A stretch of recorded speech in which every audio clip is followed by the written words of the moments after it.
Hey guys, how you keeping? And welcome to Love Futsal.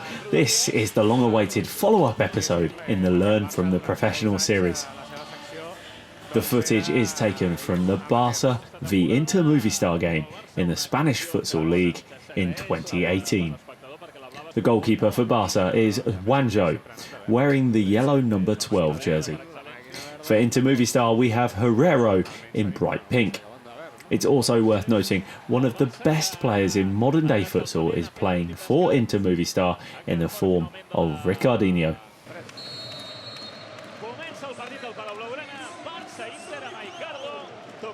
The first meaningful clip involves both of these excellent keepers.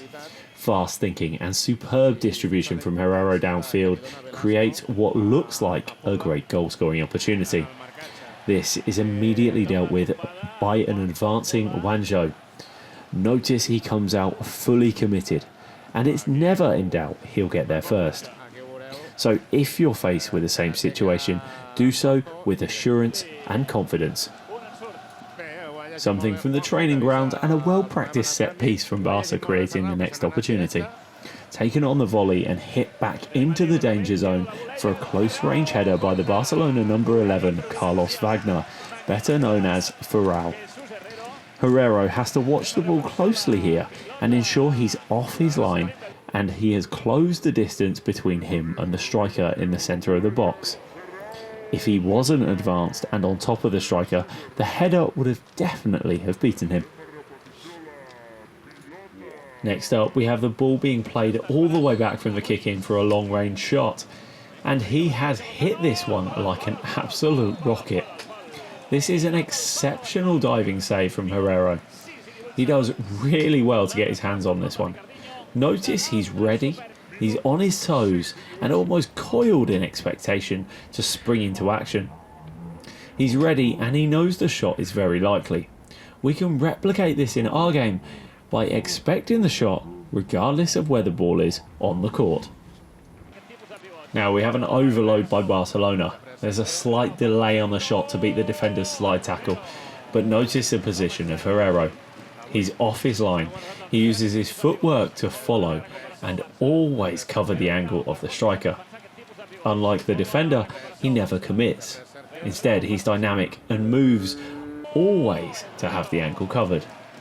He makes the save with a textbook block save as soon as the shot's unleashed. Barca are piling on the pressure and clearly on top in this game. We've barely seen any of Janjo. The right-sided winger ghosts past the Movistar player for a clear shot on goal. Again, Herrero has his angles right.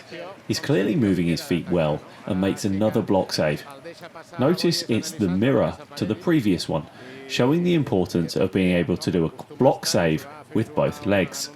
And we finally have a breakthrough for the home team. Another opportunity created down the right-hand side, followed by a simple pass into the middle of the court to the seemingly unmarked Escudina for a simple finish. Herrero can't do much about this and isn't at fault. He has his near post covered in case the wide player shoots, and as the ball is played across, he splits across goal to cover the inevitable shot. The shot, however, is hit firmly and accurately into the opposite corner. And I've said this many times, futsal is a game that's designed to be high scoring, and all it took is for one player to beat his man and this chain of events to unfold and eventually cause a relatively easy tap-in. It's important to remember, as a goalkeeper, goals will happen. The important thing is how you react afterwards. Let's see how Herrero reacts, picks himself up, and carries on for the rest of the game. And Futsal scores an absolute wonder goal. An exquisite touch followed by a scintillating chip. Now let's break this down. Was Herrero at fault for this? I'd love to hear your comments below and let me know your thoughts. I would argue it's not his fault at all. I think he has no choice but to be advanced off his line, as if the shot was hit hard and directly towards the goal, he'd be in the optimal position to save it. As a keeper, I often choose to play the percentages, and what I mean by this is if I cover the shot and only leave one opportunity, say for example the chip, we all know it's very difficult to pull off. Maybe 1 in 10 go in, maybe 1 in 5 if your opposition's very good. So in a way, I would encourage this eventuality if there's only a 10% chance he'll score and a 90% chance he'll miss. In a way, I would let him try his luck, as 9 times I win. This 1 time versus Herrero for round 1, with an absolutely brilliant goal. Within a minute, like all great teams, Movistar hit back. I know we haven't said much about Janjo this game, but I think this situation is very similar to Barca's first goal. The opportunity stemmed from a wide player beating his man and picking out his teammate by passing the ball across the face of the goal. Janjo is a touch further out and makes a valid attempt to stop the ball from being played across. However, the pass is perfect, resulting in an easy finish. Another moment involving both keepers here. Janjo tries to score, keeping Herrero on his toes and honest. It's essential to never switch off and never take your eye off the ball. Goals can happen from anywhere on the court, and this is the perfect example as to how that can happen. I personally like this save as it highlights something I've struggled with in the past: the importance of staying on your feet and tall. There's another set piece from Barca, this time resulting in a far post shot that would have nestled into the roof of the net. However, Herrero makes this look easy by being in position and standing big, strong and tall. Notice he's not too low or favouring the split save. He's not biased in any position. Instead, he's neutral and ready so he can deal with any type of shot, high or low.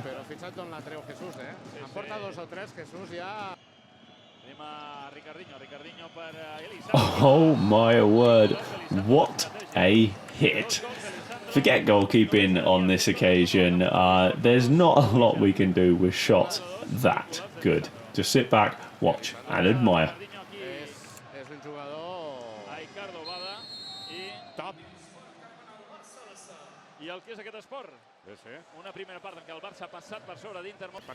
As we often see in futsal, or football for that matter, the most dangerous situation is when you lose possession of the ball cheaply.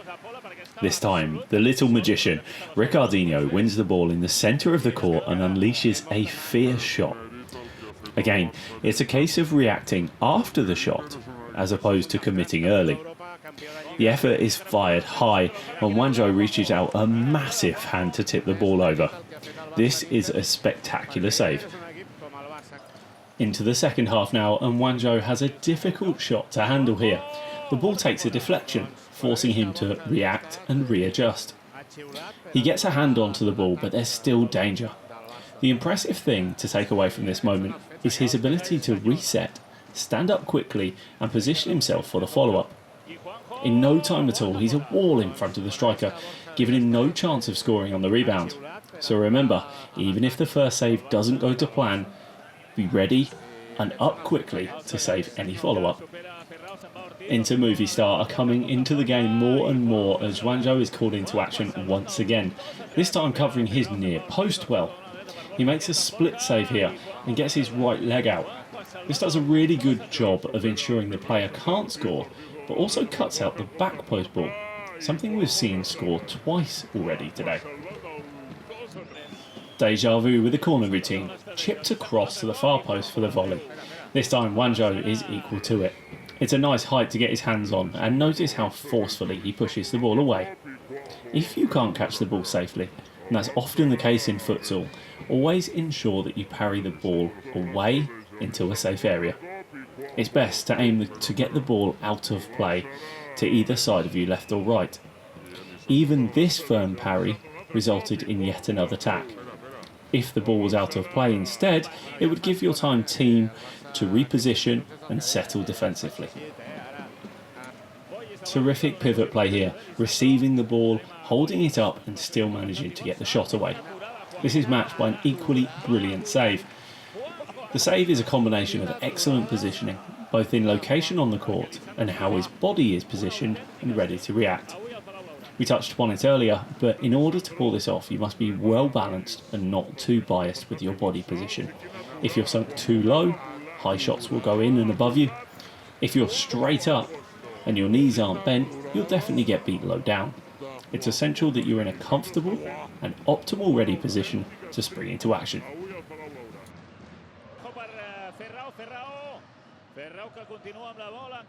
Next up, we have a dangerous free kick to deal with, and let's see what Herrero decides to do. He has a wall of 3, 2 standing as close as they can, and the third is staggered, so he's on the line/near post. The keeper decides to walk forward and become a part of this wall.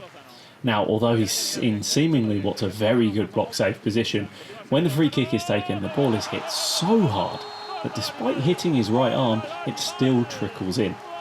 I feel Herrero is unlucky here, and you could argue he could try to stay on his line and try to react, but with a set piece and a run up like this, the ball is guaranteed to be hit very hard, thus not giving you much time to react, and it would be a very hard save.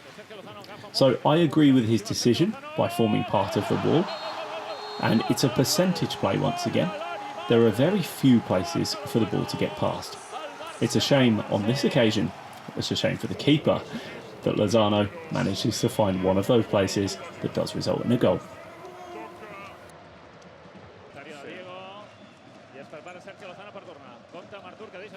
Now, game on. Inter Movistar refused to let go of this game. This, from a keeper's perspective, is a really disappointing goal to concede. You can most certainly say it's hit low, hard and accurate, but as we've seen time and again how effective a block save is in this situation, I feel it perhaps should have been saved.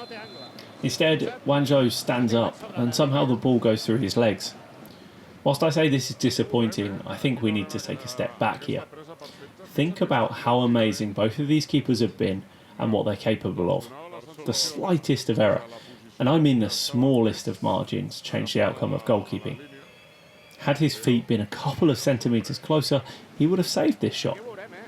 So a takeaway from this, and something for you to think about: never be too harsh on yourself.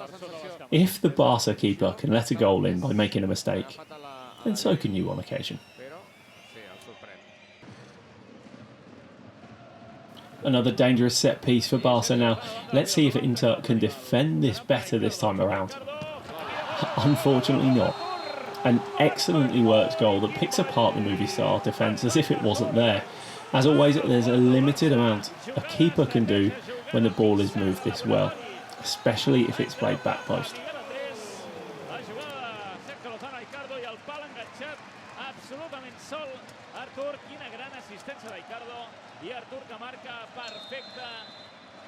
This is why we love futsal. What a game, and you can see why I've chosen to look at the key moments from this particular match. A clever set piece from Movistar results in a central shot from that man, Ricardino. Janjo splits and does really quite well here, but the shot is simply too good. Too fast and already past him.